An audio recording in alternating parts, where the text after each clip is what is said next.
The local police chief always said, it could be worse. Every time there was a crime, no matter how terrible, he would hear the details from his officers and say, it could be worse. One day, police were called to a beautiful house on a quiet street that belonged to a wealthy local businessman and his wife, the Dunwoodies. When they arrived, they found the front door open and heard the sound of crying from the kitchen.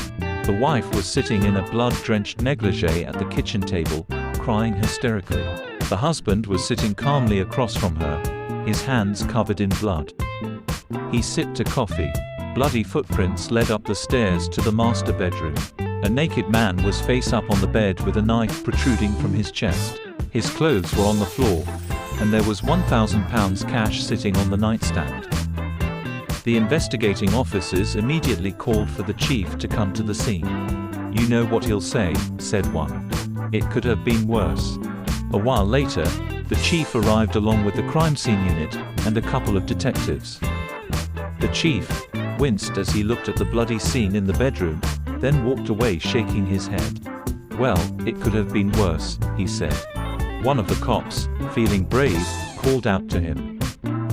"Chief, I have to ask. How? I mean, a man is dead.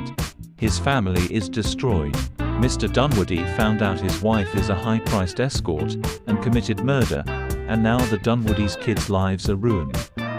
How could it possibly have been worse?" The chief looked at him for a moment. "Well, for one thing, if this had been yesterday, the dead guy would have been me."